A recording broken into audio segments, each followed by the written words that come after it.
saya izin share screen terlebih dahulu ya. Ini materi kita, jadi keseimbangan AD dan AS. Ya, oke. Tadi saya di awal sudah menyampaikan apa itu agregat demand dan agregat supply. Jadi agregat demand itu adalah demand ya, permintaan. Nah, biasanya kalau kalau di ekonomi mikro demand ya demand, kita bahas demand itu dalam bentuk quantity. Berapa sih gitu konsumen itu minta barangnya berapa unit, 2 unit, 3 unit, 4 unit gitu ya. Biasanya kita bicaranya dalam bentuk quantity. Tetapi demand dalam ekonomi makro itu karena kan demand dalam ekonomi makro itu kumpulan dari semua barang ya, konsumsi misalnya. Itu kumpulan dari sebuah barang. Jadi kita nggak mungkin menjustifikasi demand itu dalam bentuk unit karena ada yang mengkonsumsi nasi, ada yang mengkonsumsi ubi misalnya gitu. Nanti ada penawaran, penawaran itu ada yang memproduksi minyak goreng, ada yang memproduksi mentega, ada yang memproduksi beras. Kan kalau ketika kita jumlahkan, kita nggak mungkin menjumlahkan jumlah beras ditambah jumlah minyak goreng ditambah jumlah ayam ditambah jumlah sapi, itu nggak mungkin gitu karena unitnya beda. Maka ketika kita bicara ekonomi makro, bicara agregat demand dan agregat supply, biasanya yang kita jumlahkan itu adalah rupiahnya, nilainya. Maka di sini kalau kita bicara demand, demand itu kan permintaan konsumen ya, demand itu permintaan konsumen. Maka permintaan konsumen itu akan dijustifikasi dari tingkat pengeluaran konsumennya. Jadi pengeluaran konsumsinya berapa sih? Nah, gitu. Misalnya konsumen A itu untuk konsumsi berasnya 1 juta, dijumlahin dengan yang kedua, dijumlah sampai nanti dapat konsumsi di wilayah. Jadi agregat demand dijustifikasi dengan menggunakan pengeluaran agregat. Sehingga kalau kita mau detail, agregat demand itu menggambarkan hubungan antara pengeluaran ya yang akan dilakukan dalam perekonomian dengan pendapatan nasional. Ya, kita di ekonomi mikro belajar bahwa permintaan itu salah satu penentunya adalah pendapatan. Nah, sama di ekonomi makro juga orang itu melakukan permintaan, artinya kalau dia melakukan permintaan berarti kan dia membeli sesuatu. Kalau dia membeli sesuatu berarti dia ngeluarin uang dia gitu. Maka pengeluaran dia untuk konsumsi itu berkaitan dengan pendapatan. Nah, sama dengan sebuah negara. Jadi pengeluaran konsumsi, pengeluaran atau permintaan agregat atau pengeluaran agregat itu ya terkait atau berhubungan dengan pendapatan. Pendapatan, tapi karena kita bicara makro, maka pendapatan nasional. Pendapatan nasional. Lalu ada lagi yang kedua, tadi saya sampaikan adalah agregat supply. Agregat supply itu adalah penawaran barang dan jasa yang dilakukan oleh oleh perusahaan-perusahaan dalam satu negara.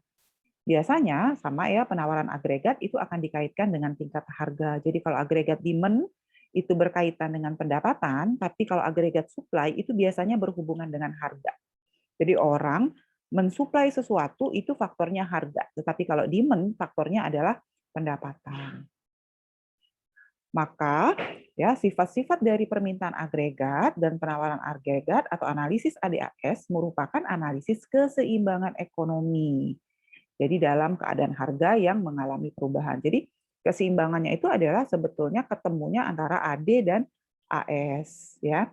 Kalau dengan Pak Yazid sudah mempelajari tentang penawaran agregat ya, jadi atau penawaran agregat ya atau agregat expenditure, semoga masih ingat dan sama hasil penjelasan Pak Yazid bahwa pendapatan nasional itu pendapatan itu akan dipakai untuk pengeluaran agregat atau agregat expenditure. Komponen pengeluaran agregatnya apa? C. Coba Michael Patrick C. Apa kalau 3 sektor C? Konsumsi, Heeh. investasi, belanja pemerintah, Bu. Dan oke. C plus I plus G. G itu government expenditure. Jadi pendapatan nasional itu sama dengan AE. AE-nya komponennya apa? C plus I plus G. Ya. Oke, nah sekarang sebelum saya masuk membahas lebih detail tentang ADAS, ketemunya kurva ADAS, saya akan merewind dulu terkait dengan teori klasik dan teorinya Keynes. Jadi teori ekonomi makro pertama kali diperkenalkan oleh Adam Smith sebetulnya. Jadi Adam Smith itu adalah bapak ekonomi makro klasik ya. Jadi Adam Smith itu mengatakan bahwa perekonomian itu selalu mencapai kesempatan kerja penuh, kesempatan atau kalau bahasa Inggrisnya kalau baca buku ekonomi makro itu kesempatan kerja penuh itu artinya full employment. Jadi full employment itu adalah kesempatan kerja penuh. Artinya ketika dia pada kondisi full employment atau kesempatan kerja penuh dalam ekonomi itu nggak ada pengangguran. Jadi ekonom klasik itu mengatakan bahwa dalam perekonomian itu nggak akan ada pengangguran. Jadi semua orang bisa bekerja.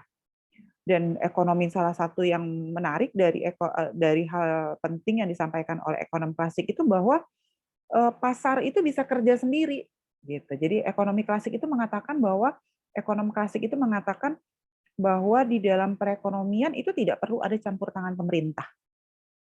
Ya, jadi dia kerja sendiri ekonomi itu. Makanya ada hukum Say. Jadi hukum Say dikeluarkan oleh Jean Baptiste Say. Jean Baptiste Say itu mengatakan bahwa supply creates its own demand. Jadi kalau misalnya ada produsen menghasilkan barang ke pasar, gitu ya, produsen menghasilkan barang ke pasar, itu pasti ada kok yang beli karena supply akan meng-create permintaannya sendiri. Jadi di pasar itu tidak ada pengangguran, tidak ada kelebihan permintaan, tidak ada kelebihan penawaran. Dan klasik mengatakan bahwa pasar itu akan selalu berada dalam kondisi seimbang. Itu kata klasik. Jadi di pasar itu tidak dalam sebuah ekonomi makro, gitu, pasar dalam ekonomi makro itu tidak akan ada pengangguran, tidak akan ada kelebihan penawaran. Kalau ada kelebihan penawaran kan berarti ada barang yang nggak dibeli atau tidak ada kekurangan permintaan. Itu kata ekonom klasik, ya. Jadi nggak ada campur tangan pemerintah. Apa makna dari supply creates its own demand? Tadi saya sampaikan bahwa dalam ekonomi cukup banyak permintaan dan oleh sebab itu setiap jenis barang yang diproduksi akan terjual ke pasar.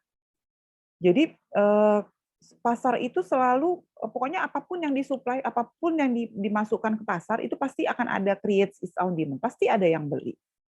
Sehingga di pasar itu tidak perlu ada campur tangan pemerintah gitu. Kalau kita sekarang kan ada campur tangan pemerintah tuh ekonominya. Kenapa? Karena misalnya nih petani sekarang lagi musim panen ya, sekarang petani lagi musim panen. Biasanya kalau produk penawaran di pasar banyak itu harga akan turun. Nah, gitu kan. Nah, supaya harga tidak turun maka masuklah kebijakan pemerintah. Kebijakan harga pokok pembelian beras HPP, dikasih kebijakan harga HPP supaya nanti harga di pasar itu tidak turun di bawah harga dasar petani. Jadi petaninya nggak rugi. Ada intervensi kalau sekarang di pemerintah, tapi Klasik mengatakan nggak perlu intervensi pemerintah dalam ekonomi. Itu dari sisi permintaan.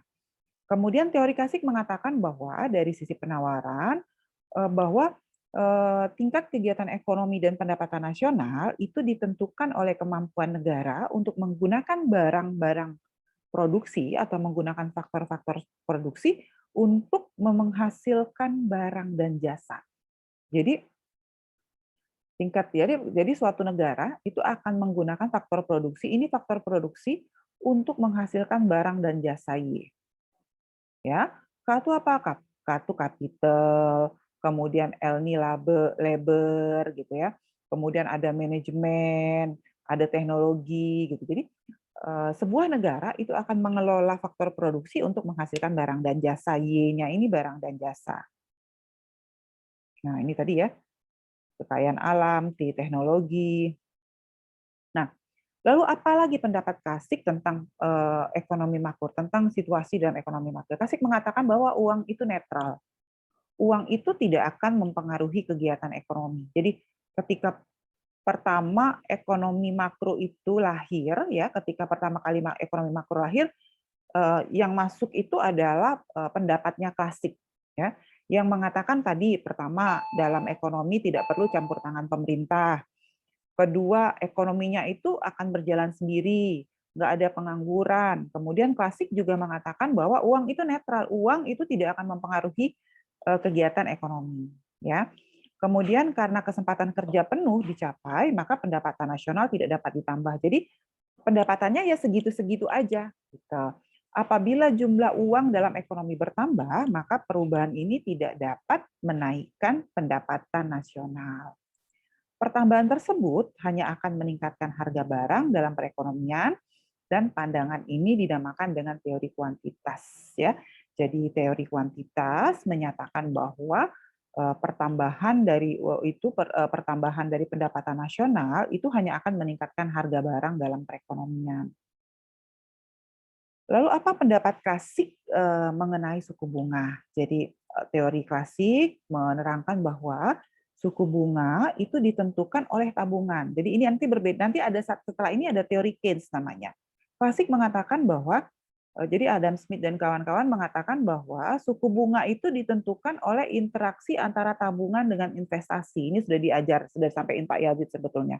Suku bunga itu ditentukan oleh tabungan dan investasi. Nanti di teori Keynes ya, di teori Keynes mengatakan bahwa suku bunga itu ditentukan oleh money supply dan money demand, supply dan demand uang.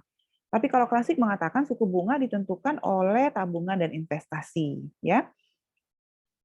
Jadi perubahan dari tabungan, perubahan investasi itu akan menentukan tingkat suku bunga. Oke, pendapat mengenai uang dan kegiatan uang ekonomi tadi sudah disampaikan bahwa uang tidak akan mempengaruhi kegiatan ekonomi dan produksi nasional, dan hal ini terjadi karena kesempatan kerjanya penuh gitu, sehingga produksinya tuh udah mentok di ujung, sudah di kesempatan kerja penuh, sudah nggak bisa lagi dinaikkan atau diturunkan. Kemudian kesempatan kerjanya juga sudah tetap di situ. Nanti kita lihat kurvanya di belakang. Kesimpulannya, ahli ekonomi klasik berkeyakinan bahwa dari segi penawaran itu sangat penting peranannya dalam menentukan kegiatan ekonomi dan pendapatan nasional suatu negara. Ya, saya masuk dengan teori Keynes. Nah, teori Keynes ini lahir kira-kira 1930-an. Jadi sebelum 1930-an, bahkan dari 1000 pertama kali lahir kan Adam Smith itu memunculkan teorinya itu 1800-an ya kalau nggak salah. Nah, jadi hampir sekian dari 1800-an sampai dengan 1900 kita menggunakan teori klasik dalam mengelola perekonomian. Tetapi tahun 1930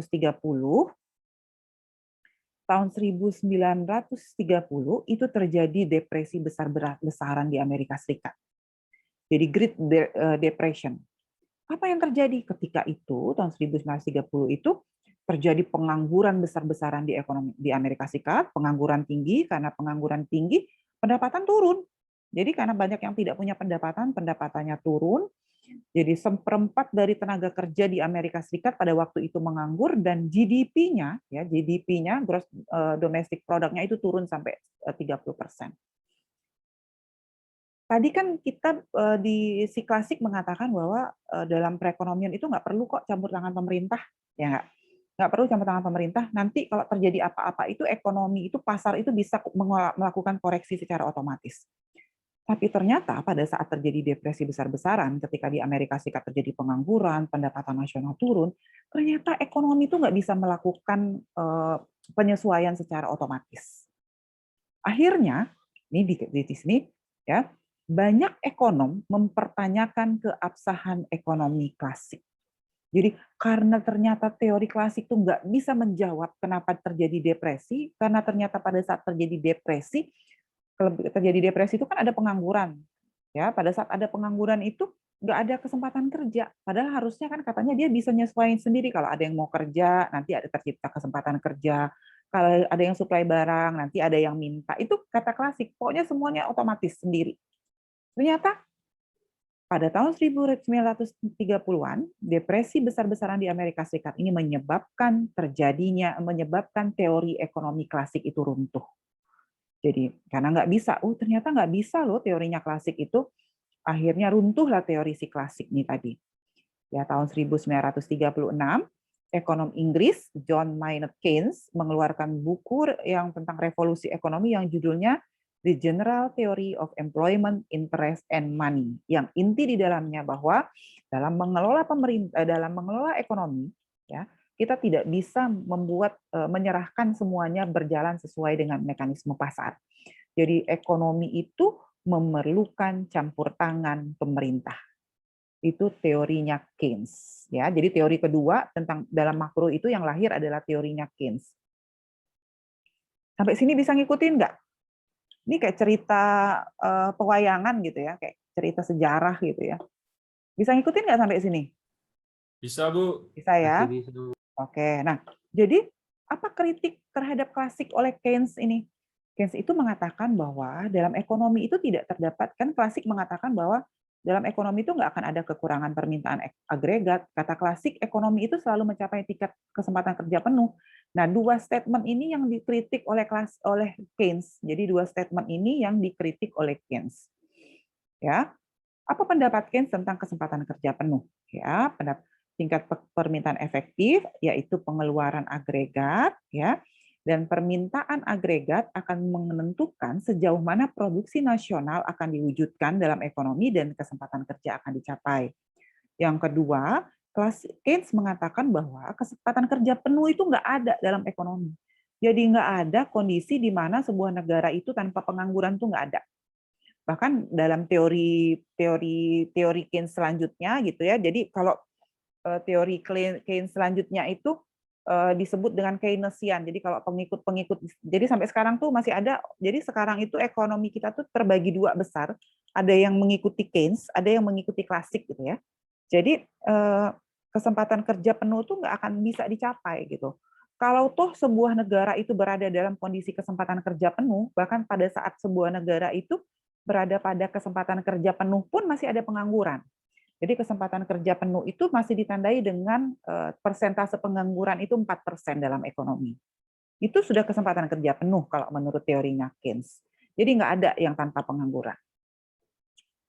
Apa pendapat Keynes tentang uang? Tadi klasik bilang uang itu nggak akan mempengaruhi kegiatan ekonomi, kata klasik. Uang itu netral.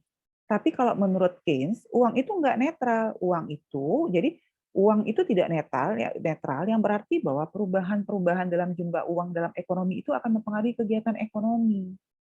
Kira-kira gitu. Ya. Jadi kalau kita nggak boleh sembarangan mencetak uang, karena kalau uangnya terlalu banyak, kalau terlalu banyak uang beredar di pasar, maka harga akan naik. Biasanya gitu, itu pendapatnya Keynes. Jadi peranan uang dalam kegiatan ekonomi dan tingkat harga dapat dibedakan menjadi dua aspek, yaitu pandangan dalam penentuan suku bunga dan pandangan atau pendapat mengenai efek perubahan jumlah uang dalam ekonomi. Ya, nanti kita akan lihat beda-beda selanjutnya. Jadi uang tidak netral. Suku bunga tadi klasik mengatakan suku bunga itu ditentukan oleh interaksi antara investasi dengan tabungan. Itu aja kata klasik. Kalau orang jadi kalau misalnya suku bunga tinggi maka orang akan nabung, kira-kira gitu. Kalau suku bunganya rendah, orang memilih untuk investasi daripada nabung, itu kata klasik. Tapi kalau menurut Keynes, suku bunga ditentukan oleh penawaran uang dan permintaan uang. Jadi kalau Keynes mengatakan suku bunga itu ditentukan oleh supply dan demand uang, bukan ditentukan oleh investasi dan tabungan. Pendapat mengenai uang dan kegiatan ekonomi. Kesempatan kerja penuh jarang dapat dicapai. Tadi saya sudah sampaikan, sehingga Keynes berpendapat bahwa perubahan jumlah uang akan mempengaruhi kegiatan ekonomi. Atau secara lebih jelas bahwa perubahan jumlah uang itu akan mempengaruhi suku bunga. Apabila jumlah uang bertambah, maka suku bunga akan turun. Penurunan suku bunga akan menambah intensitas dalam perekonomian dan pertambahan dalam investasi akan menambah pengeluaran agregat dan selanjutnya pertambahan pengeluaran agregat ini akan menambah pendapatan nasional. Jadi kalau suku bunga turun, investasi naik. Kalau investasi naik, ya, jadi suku bunga turun nih. Kalau R turun, ya, kalau R turun, ini R ya, R turun, maka investasi naik.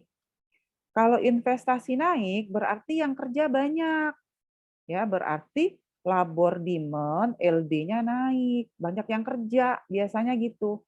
Kalau labor demand naik ya, maka biasanya Y-nya naik. Y-nya naik, pendapatan nasionalnya naik. Panjang nih ya. Pendapatan naik, itu naluri ekonomi itu kalau pendapatan naik, maka pengeluarannya juga naik, agregat expenditure-nya naik. Agregat banyak yang belanja, pengeluaran agregatnya naik, maka efeknya apa? Naik lagi Y-nya. Jadi efeknya Y-nya naik lagi nanti. Kira-kira gitu. Nah, ya. Sekarang perkembangan analisis AD dan AS. Sampai sini sebelum saya masuk, ada yang ingin bertanya?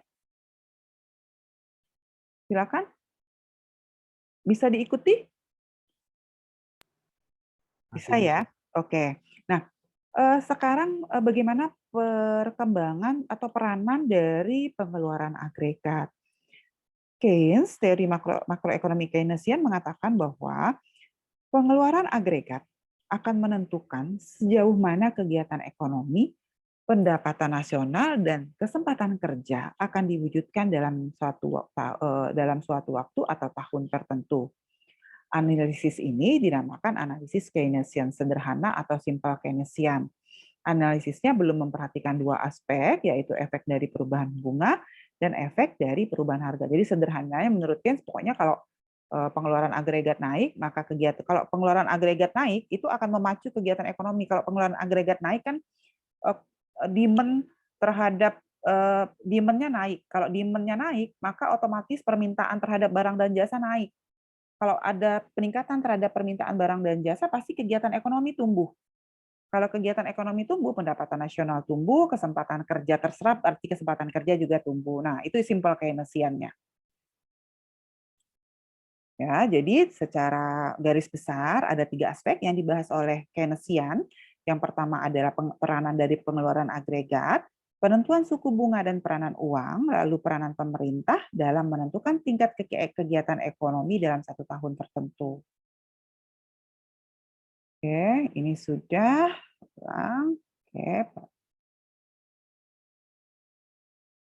Oke, efek dari perubahan penawaran uang pada kegiatan ekonomi itu melalui beberapa rangkaian peristiwa. Jadi kalau tadi disampaikan kalau money supply naik, ya ini peranan uang dan suku bunga.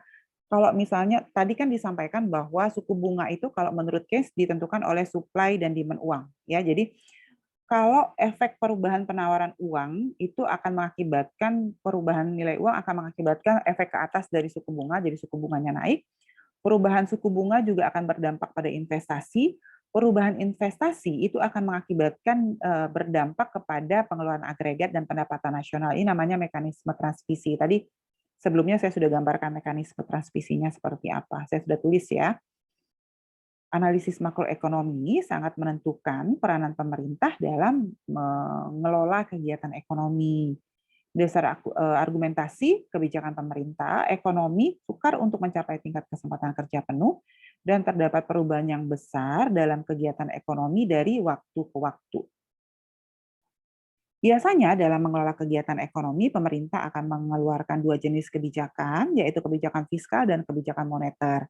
Nah, kebijakan fiskal dan moneter ini sudah banyak dibahas oleh Pak Yazid di perkuliahan sebelumnya. Jadi, kalau fiskal itu biasanya kebijakan yang berkaitan dengan pajak, itu fiskal. Tapi kalau kebijakan moneter itu berkaitan dengan suku bunga. Makanya di dalam mengelola ekonomi 3 sektor, 4 sektor, itu ada suntikan sama dengan bocoran. Ingat ya? Masih ingat nggak? 2 kelemahan penting, tapi Keynesian juga punya kelemahan. Apa kelemahannya? Analisis Keynesian tidak memperhatikan efek perubahan harga terhadap pengeluaran agregat dan keseimbangan pendapatan nasional. Analisis Keynesian mengabaikan peranan penawaran agregat dalam menentukan keseimbangan pendapatan nasional. Analisis Keynesian tidak menganalisis mengenai ciri-ciri penawaran agregat, tapi bagaimana penawaran agregat akan mempengaruhi keseimbangan pendapatan nasional. Permintaan agregat tadi sudah disampaikan, ini yang di depan tadi ya. Permintaan agregat adalah hubungan antara jumlah output yang diminta dan tingkat harga agregat atau kurva permintaan agregat itu menyatakan jumlah barang dan jasa yang ingin dibeli orang pada setiap tingkat harga. Sementara penawaran agregat adalah hubungan antara jumlah barang dan jasa yang ditawarkan pada berbagai tingkat harga. Nah, Apabila nanti sebetulnya kalau kita bicara kurva AD dan AS, dia sama kayak kurva supply dan demand di pasar di dalam ekonomi mikro. Jadi kalau ini adalah AD, ya sudutnya negatif, ini adalah AD-nya, ya. Apabila ada permintaan agregatnya bertambah, artinya nanti agregat demand-nya naik dari AD0 menjadi ADT dan menjadi AD2, efeknya adalah pendapatan nasionalnya akan naik. Jadi mohon maaf, pendapatan nasionalnya akan tetap sebesar G. Jadi ini full employment akan tetapi harga akan meningkat dari P0 menjadi P1 dan P2. Kita lihat nanti gambarnya. Nah ini ya, kalau ini adalah kurva agregat demand, ini agregat demand untuk pandangannya Keynes, ini adalah agregat demand untuk pandangannya klasik. Apa bedanya? Klasik mengatakan bahwa kondisi ekonomi itu selalu full employment, jadi dia kurva agregat supply-nya ya segini aja. Nggak bisa ke sini, nggak bisa ke sini, nggak bisa kalau agregat, karena dia sudah full employment. Ya, ini YF itu Y full employment. Tetapi yang bisa dia create adalah demand-nya AD0 ke AD1 atau ke AD2. Nah, dampak dari perubahan agregat demand, dampak dari perubahan permintaan itu adalah harga. Jadi peningkatan permintaan akan mengakibatkan harganya naik dari AD0 ke AD1, itu dalam perekonomian, dalam ekonomi makro akan meningkatkan harganya ke P1. Kalau nanti dia naik lagi agregat demand-nya jadi AD2, maka harganya akan naik menjadi P2. Berbeda dengan Keynes. Keynes mengatakan bahwa sebuah negara itu tidak langsung menuju kondisi full employment. Jadi dia ada pendapatan nasional tuh nggak selalu YF, tapi bisa Y0, kemudian peningkatan agregat demand akan menaikkan dia menjadi Y1, akhirnya mencapai full employment. Nah, barulah ketika mencapai full employment inilah penambahan AD tidak akan menambah pendapatan nasional tapi meningkatkan harga.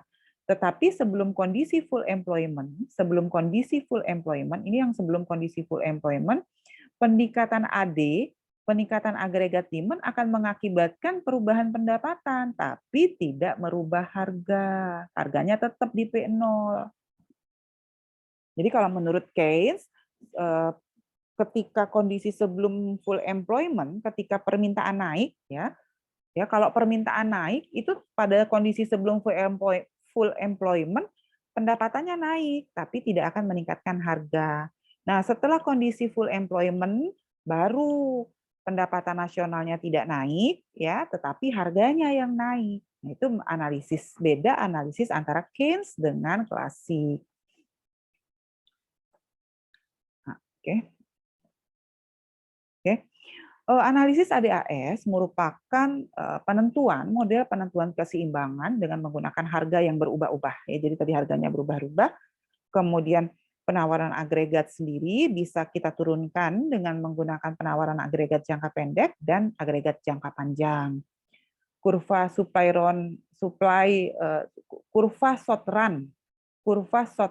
agregat supply adalah kurva yang terus-menerus melengkung ke atas dan memotong garis tegak YF, sedangkan kurva agregat supply semakin tinggi tingkat kenaikannya. Nah ini, kalau long run sudah full employment, kalau dalam jangka panjang dia cuma segini aja, tetapi kalau dalam jangka pendek dia bisa saja sudutnya positif kurva supply-nya, jangka pendek.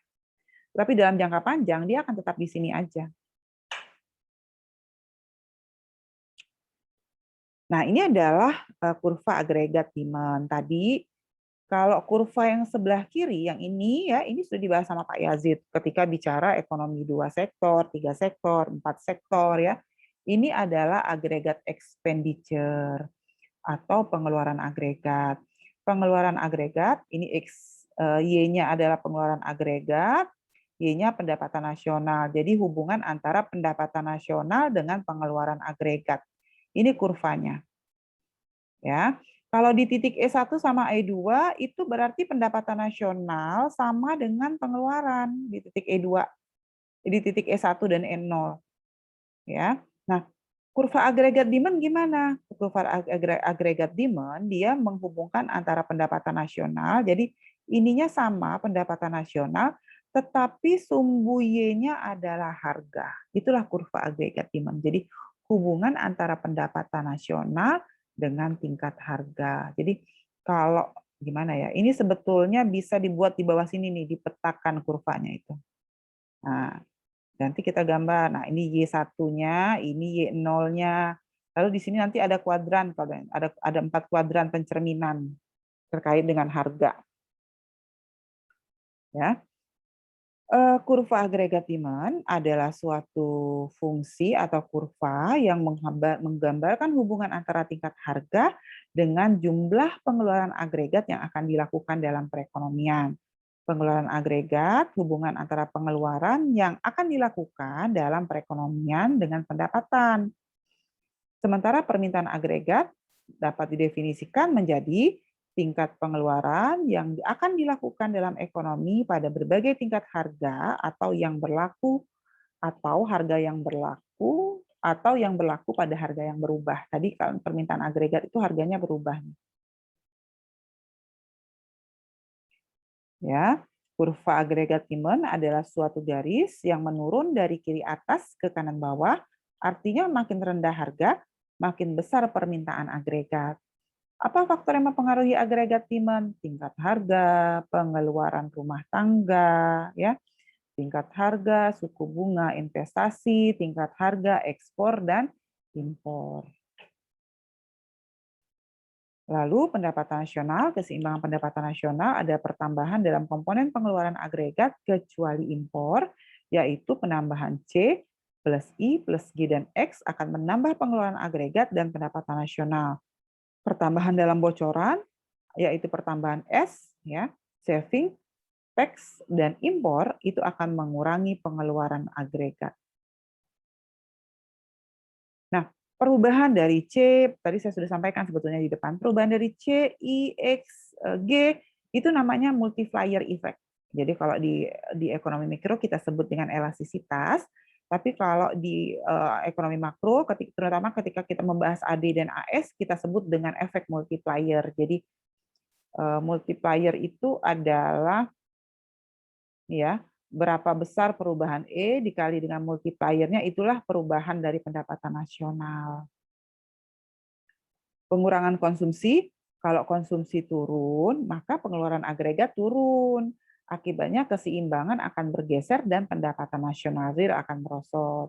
Kalau pajak, pajak akan menyebabkan pengeluaran agregat, karena kalau kalau konsumen kena pajak, maka berarti pengeluaran dia naik, ya. Maka akan menyebabkan pengeluaran agregat merosot, dan kemerosotan itu menyebabkan kurva agregat demand bergerak ke kiri. Agregat supply, ini teorinya sudah saya bahas, bicara tentang barang, ya. Nah, ini kurva agregat supply. Tadi di depan sudah dibahas. Yang hijau ini adalah jangka panjang, karena dalam jangka panjang kurvanya akan lurus, karena dia bicara tentang Y full employment, tetapi dalam jangka pendek bentuknya sudutnya adalah positif, sudutnya positif. Ya. Ini sudah dibahas. Nah, ada lagi ketika kita bicara ADAS itu ada kurva namanya kurva Phillips.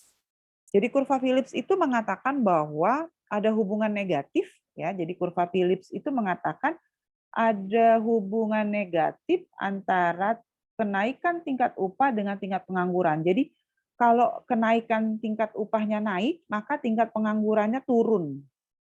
Nah, ya, jadi ini ada hubungan negatif antara tingkat kenaikan upah dengan tingkat pengangguran. Ini menurut Phillips di tahun 1995 sampai 1990-an. Nah, kalau kemudian Phillips juga menjelaskan hubungan antara tingkat harga N ini kesempatan kerja dengan orang yang bekerja itu positif. Jadi kalau harga naik, maka kesempatan kerja juga naik. Hubungan antara harga dengan pendapatan nasional. Kalau harga naik, maka pendapatan nasionalnya naik. Itu kata Phillips. Oke, dengan menggunakan kurva Phillips, kita dapat menerangkan hubungan antara upah dan tingkat kesempatan kerja. Sehingga nanti bisa membuat bentuk kurva penawaran agregat, dan berdasarkan kurva Phillips dapat disimpulkan bahwa semakin tinggi kesempatan kerja, semakin tinggi tingkat upah. Semakin tinggi kesempatan kerja, jadi semakin apabila tingkat kesempatan kerja sangat tinggi, yaitu apabila tingkat pengangguran rendah, maka kenaikan tingkat upah akan menjadi cepat. Kurva AS bisa geser jadi sama kayak kurva supply dan demand ya. Kalau bicara kurva supply dan demand kan lebih turun ke atas, bisa geser ke kanan, ke bawah gitu ya.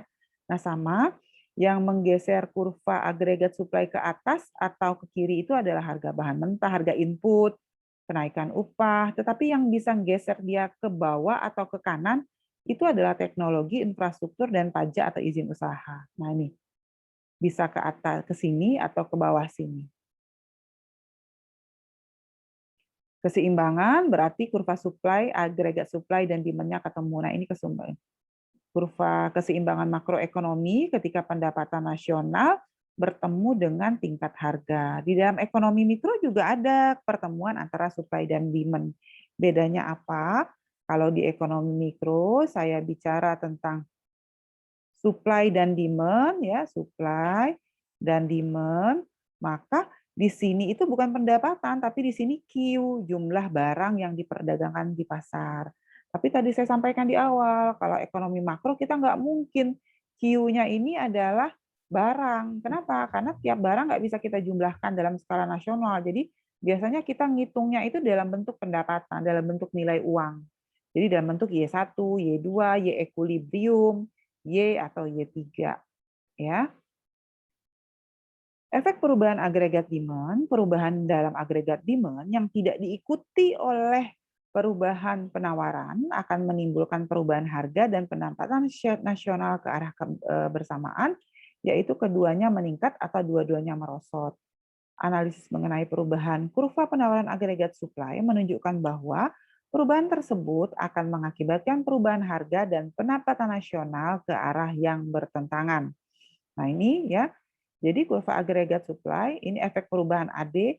Kalau efek perubahan AD, maka AD-nya yang geser. Nih, AD-nya bisa ke bawah, bisa ke AD1 atau ke AD2. Agregat supply bisa juga geser dari AD0 bisa ke AS2, dari AS0 bisa ke AS1. Ini ya perubahan. Bisa nggak dua-duanya berubah? Kalau yang ini tadi yang berubah hanya AD dan AS-nya saja sendiri-sendiri, pasangannya enggak. Kalau ini dua-duanya berubah. Ketika dua-duanya berubah, maka nanti dia akan membentuk keseimbangan baru. Ya. Jadi kalau yang ini AD-nya jadi AD2, kemudian AS-nya menjadi AS1. Kalau yang ini AD-nya menjadi AD1 terbalik, kalau yang ini AS-nya menjadi AS1 ke kanan. Jadi kalau yang ini ya kurva demand-nya turun, kalau yang ini kurva supply-nya juga ke kiri. Kalau yang ini dia sama-sama ke kanan perubahan. Kurva supply demand.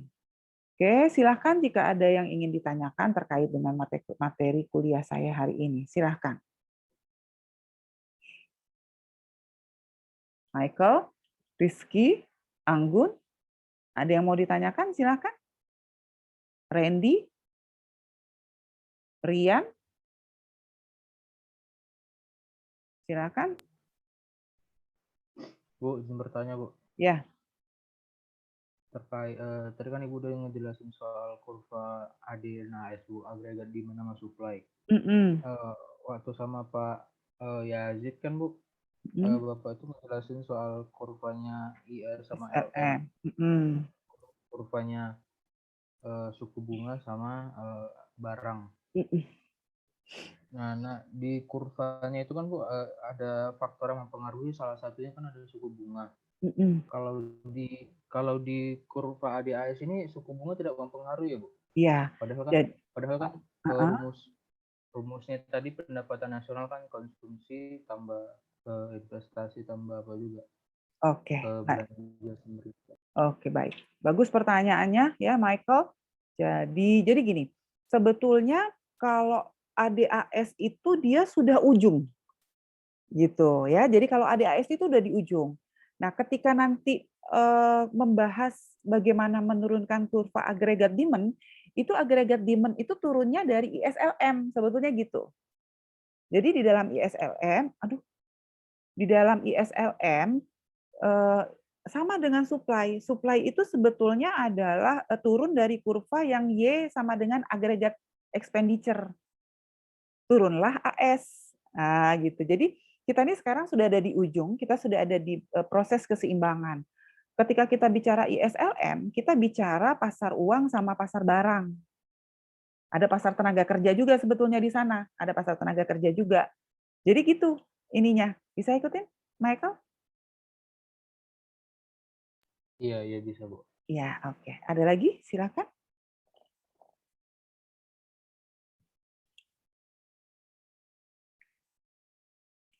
Ada yang ingin ditanyakan kembali? Silakan. Terkait dengan materi kuliah kita.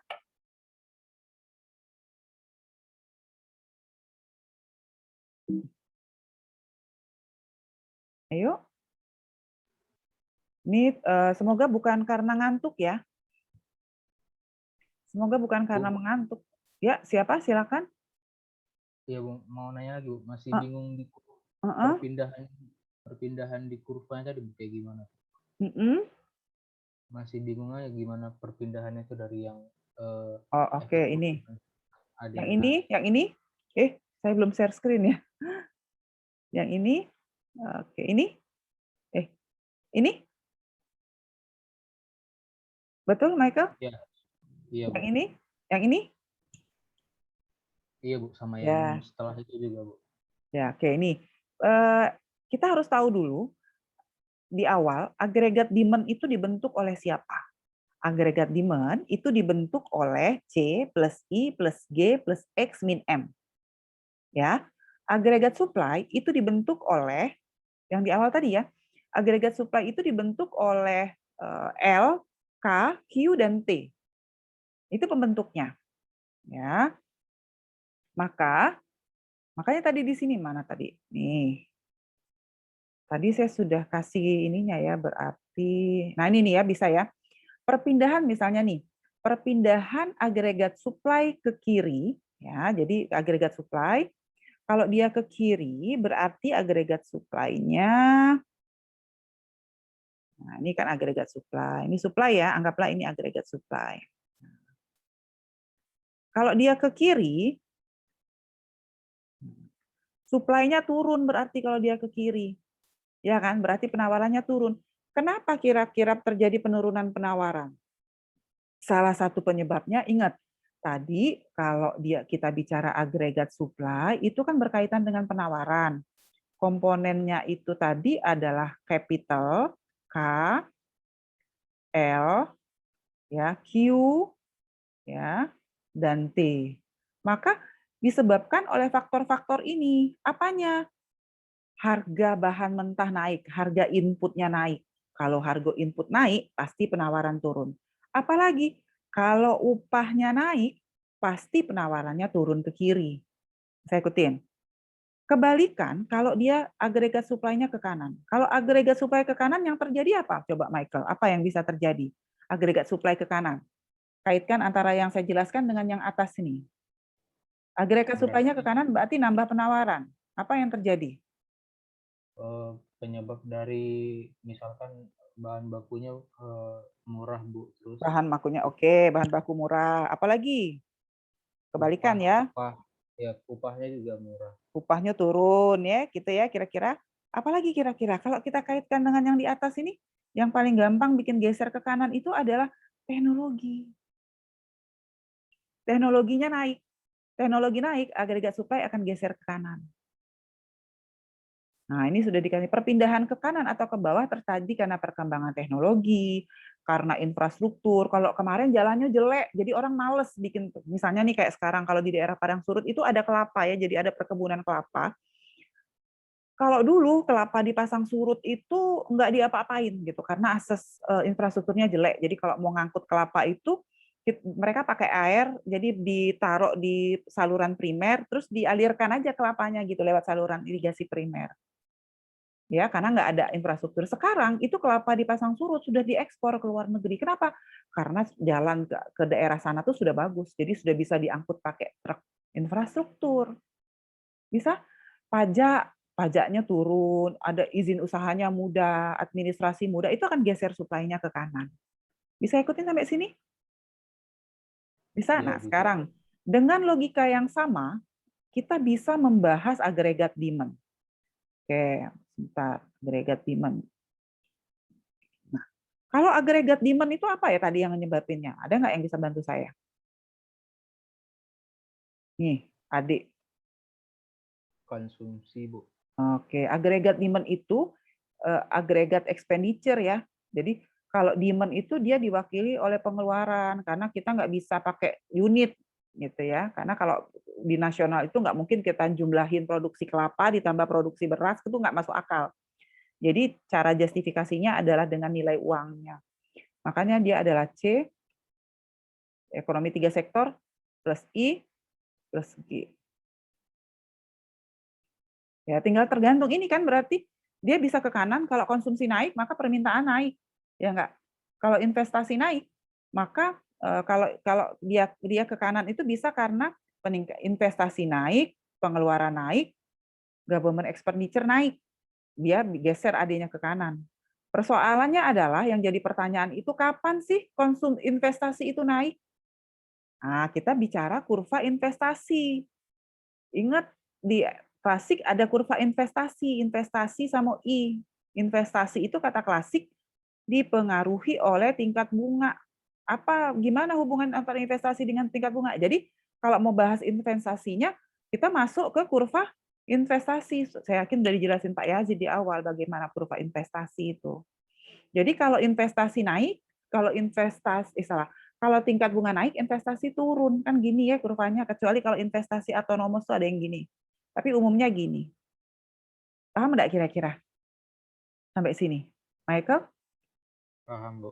Mau membahas government. Nah, government itu dia tergantung kepada pengeluaran pemerintah, itu tergantung pada penerimaan pemerintah. Pajak, berarti nanti kalau mau tahu, Bu, gimana kita tahu government expenditure-nya naik? Lihat komponen government expenditure itu apa.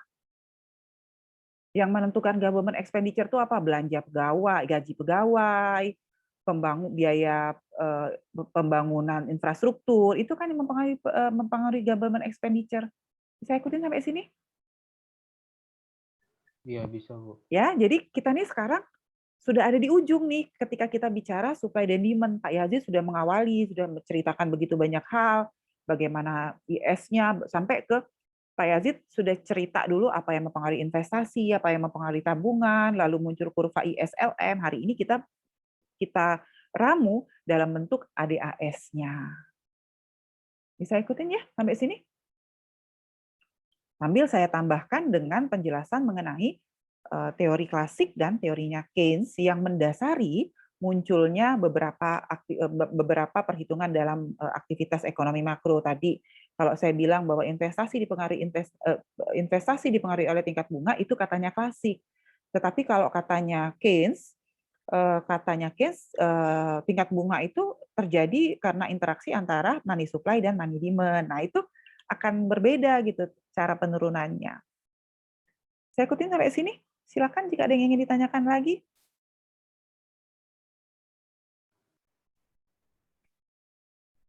Jadi, Bu, dia kurvanya bisa bergeser kalau satu faktor saja variabelnya berubah atau ketiga-tiga kayak ini, Bu, yang agregat expenditure kan? Apakah salah satu yang berubah atau tiga-tiganya berubah? Begitu ya? Iya, gitu, Bu. Oke. Iya, Bu.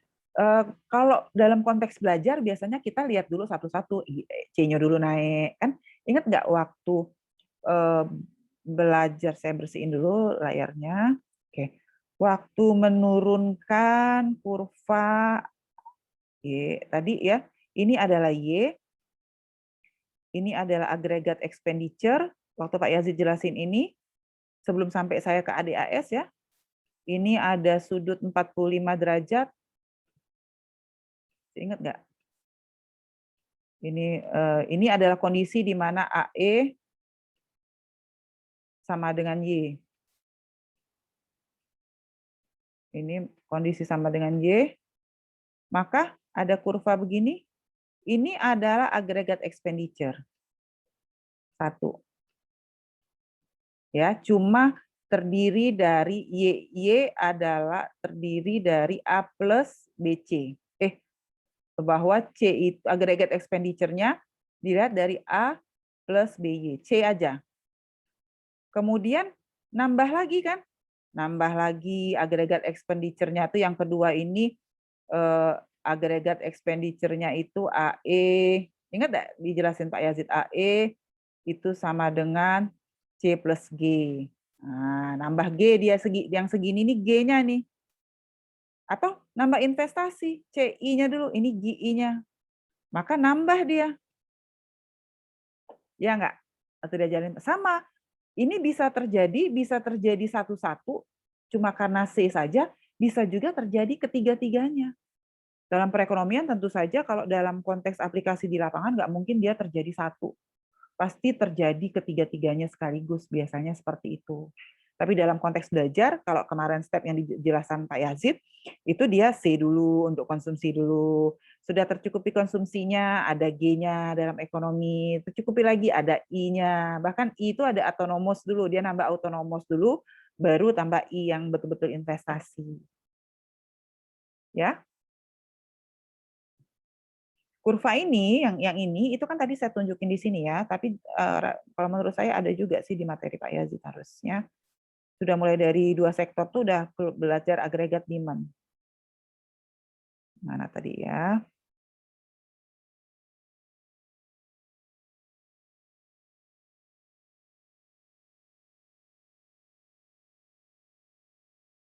Nah, yang ini nih. Ini dipelajari di awal kurva ini. Nih, ini dipelajari di awal. Jadi agregat demand ini bisa disusun karena C saja, bisa karena C plus I, bisa karena C plus I plus G. Gitu. Bisa ikutin sampai sini? Iya, bisa, Bu. Oke. Yang lain diem aja ini. Diem paham atau diem ngantuk karena ini jam-jam habis makan siang gitu kan. Belajar yang agak berat-berat gitu ya, belajar kurva-kurva. Ada yang ingin ditanyakan, silakan. Izin bertanya, Bu. Ya, silakan Aditya ya. Silakan Aditya Aulani. Belum perkenalkan, nama saya Aditya Aulani dari kelas Agribisnis Benderla ya, Bu. Oke. Kan dari pertanyaan Michael tadi kan Ibu menjelaskan kan banyak tentang AS yang dipengaruhi dari K plus L plus Q plus T, dan AD itu dipengaruhi dari investasi, konsumsi rumah tangga, dan belanja pemerintah kan, Bu. Nah, yang jadi pertanyaan saya tuh, bisa nggak, Bu, kondisi di mana AS tuh kan K-nya bertambah, L-nya bertambah, Q-nya bertambah, dan T-nya bertambah, dan AD itu kondisinya investasi nambah, konsumsi rumah tangga bertambah, dan belanja pemerintah itu tambah, sehingga kurvanya tuh mereka tuh saling ke kanan atau ke kiri Oke, gitu. bagus pertanyaannya. Nih kurvanya udah ditunjukin di sini. Nih kurva yang terakhir tadi yang semuanya geser. Ya, yang kanan ini. Jadi dia semua geser ke kanan. Jadi dari sisi supply semua menunjukkan perbaikan, dari sisi demand semua menunjukkan perbaikan. Apa yang terjadi? Oh ternyata kalau AD-nya mengalami perbaikan, artinya demand-nya naik, supply-nya juga naik, maka keseimbangannya akan turun ya. Jadi harganya tuh turun dari P2 awalnya menjadi P1, kemudian tapi pendapatan nasionalnya naik. Jadi justru kalau dua-duanya naik, itu kondisi ekonomi kita meningkat, harga turun, tapi pendapatan nasionalnya naik. Ini kurva yang ini. Sebaliknya yang terjadi kalau yang tadi turun semua tuh yang sebelah kiri ini. Gitu. Bisa ikutin sampai sini? Bisa, Bu. Oke, ya. Ada lagi yang mau ditanyakan? Oke, jika tidak ada, kebetulan jam 2 saya masih ada meeting lagi ya. Jadi saya tutup kuliahnya. Terima kasih atas perhatiannya. Wassalamualaikum warahmatullahi wabarakatuh. Waalaikumsalam warahmatullahi wabarakatuh.